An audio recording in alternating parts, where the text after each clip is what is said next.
Today, I'll be conducting a presentation on a very overlooked topic, an analysis on Hong Kong's low organ donation rate.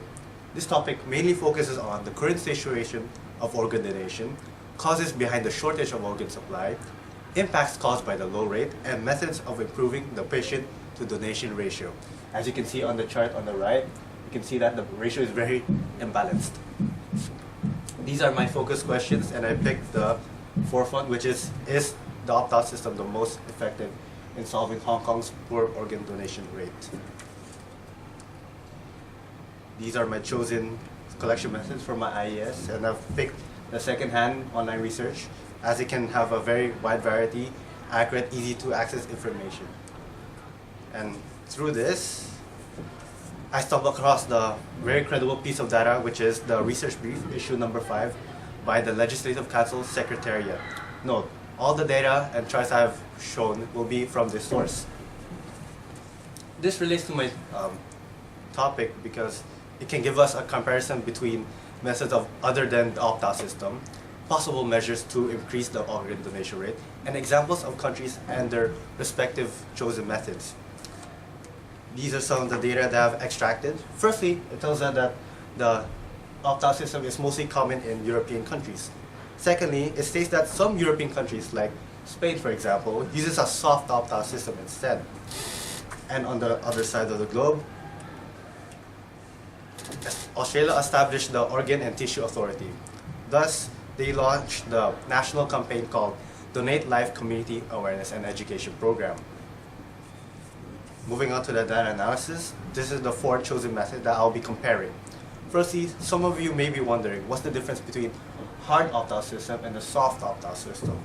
Well, hard opt-out system, which is the one Hong Kong is trying to implement, treats everyone who have reached the illegal age of 18 or 21 as an organ donor, unless they choose to opt out. This system doesn't require family consent.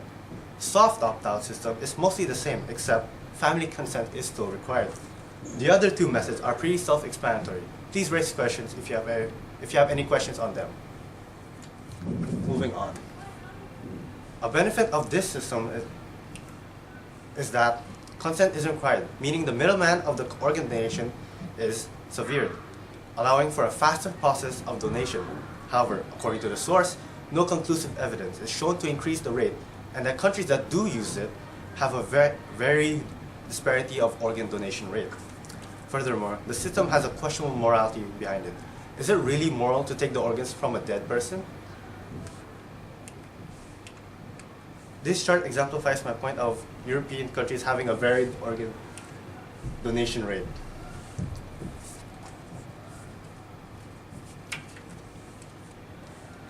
This system is able to respect the wishes of the family by asking for consent.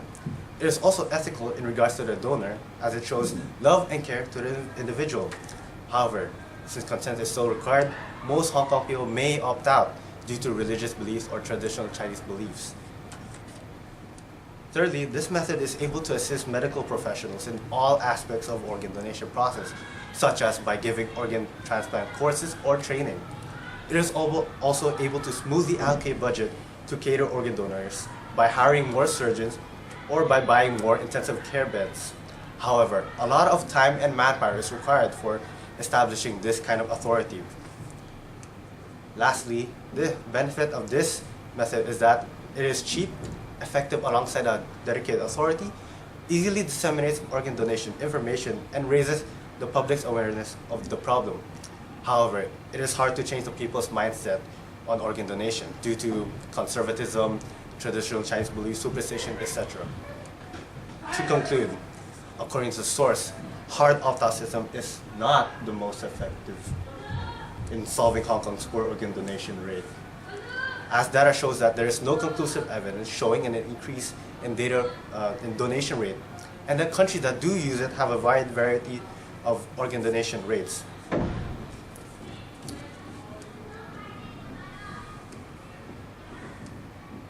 These are the pros and cons for my chosen piece of data.